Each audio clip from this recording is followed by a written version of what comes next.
1999లో నేను రాజకీయాల్లో అడుగుపెట్టాను. మా పెద్దాయన డాక్టర్ డి రామానాయుడు గారి కోసం. ఎందుకంటే నేను చైల్డ్ ఆర్టిస్ట్ తర్వాత నేను మళ్ళీ ఒక వయసు వచ్చిన తర్వాత నాకు అద్భుతమైన అవకాశం ఇచ్చి ప్రేమ ఖైదీ అనే సినిమాతోటి మళ్ళీ నా కెరీర్ స్టార్ట్ అయింది చైల్డ్ ఆర్టిస్ట్ తర్వాత. అలాగే వారు బాపట్ల నుంచి ఇలాగ నేను ఎంపీగా నుంచుంటున్నాను రా, నువ్వు రావాలి, నా క్యాన్వాస్ చేయాలి అనగానే తప్పకుండా గురుగారు, ఎందుకంటే మీ సినిమా తర్వాత నేను మళ్ళీ ఒక ఆర్టిస్ట్గా నేను ఎదిగాను, సో డెఫినెట్గా నేను వస్తాను అని చెప్పి వెళ్ళటం జరిగింది. అప్పుడు టీడీపీ హయాంలో దాదాపు ఒకే పార్టీలో 20 సంవత్సరాలు నేను ఉన్నాను. తర్వాత మళ్ళీ ఇటు రావడం జరిగింది. నాకు అన్నం పెట్టింది ఫస్ట్ నా తెలుగు ఇండస్ట్రీ, నా తెలుగు ప్రజలు, ప్రేక్షక దేవుళ్ళు, నా నిర్మాతలు, నా డైరెక్టర్స్, నా హీరోలు. ఈ రోజున ఈ రేంజ్లో నేను వెదిగాను. 45 సంవత్సరాలు ఇండస్ట్రీలో ఉన్నాను. దాదాపు 1200 సినిమాలు పైచిలుకు యాక్ట్ చేయడం జరిగింది. 6 భాషల్లో యాక్ట్ చేయడం జరిగింది. ఓకే, నేను దయాగుణం ఉంది, భగవంతుడు ఇచ్చాడు కాబట్టి నాకు రాజకీయం తోడైతే కొద్దిగా 10 మందికి నేను సహాయపడగలను అనే ఉద్దేశంతో రాజకీయాల్లోకి వచ్చాను తప్ప రాజకీయాలు చేయాలని రాజకీయాల్లోకి రాలేదు. ఇండస్ట్రీ నాకు ఇంత మంచి లైఫ్ ఇచ్చింది, నేనేం చేస్తే బాగుంటుంది అని నలుగురిని చూసి నేను ఒక ట్రస్ట్ పెట్టుకున్నాను మా నాన్నగారి పేరున. దాదాపు 16 సంవత్సరాలు అవుతుంది నేను ట్రస్ట్ పెట్టుకొని.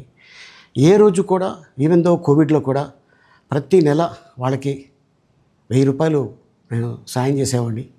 కోవిడ్లో కూడా ఆపకుండా అలా కంటిన్యూగా సాయం చేస్తూనే ఉన్నాను. చాలామందిని నా కుటుంబంలో అవ్వచ్చు, బయట వాళ్ళు అవ్వచ్చు, చుట్టాల్లో అవ్వచ్చు, చాలామందికి చదివించాను నేను. అండ్ అలాగే మా తల్లిదండ్రులు నాకు ఇచ్చిన ఒక గుణం అది అందరితో పంచుకోవాలని చెప్పి ఉద్దేశంతో నేను ట్రస్ట్ కూడా పెట్టుకున్నాను. నా ఇన్కంలో దాదాపు 20% నేను ట్రస్ట్కి ఇవ్వటం జరుగుతుంది.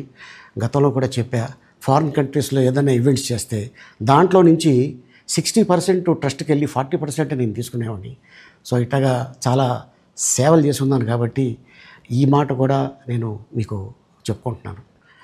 అండ్ అలాగే నేను వ్యక్తిగతంగా ఎవరి మీద ఏ పార్టీలో ఉన్నా కూడా నేను నా పార్టీ గురించి నేను పొగుడుతాను, అక్కడ ఉన్న వ్యక్తి ఎమ్మెల్యే క్యాండిడేట్ గురించి నేను పొగుడుతాను, నా నాయకుడిని నేను పొగుడుతాను తప్ప ఎప్పుడు ఎవరిని కూడా ఒక మాట అంటాం కానీ వాళ్ళ లైఫ్ గురించి కానీ వాళ్ళ పర్సనల్ లైఫ్ గురించి కానీ ఎప్పుడు కూడా ఏ వేదిక మీద కూడా మీరు వెతికినా కూడా దొరకదు.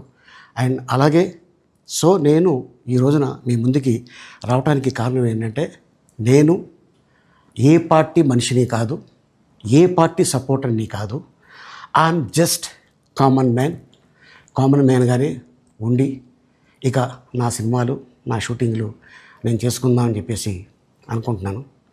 That's it. ఈ మాట చెప్పడానికే నేను మీ ముందుకు వచ్చాను.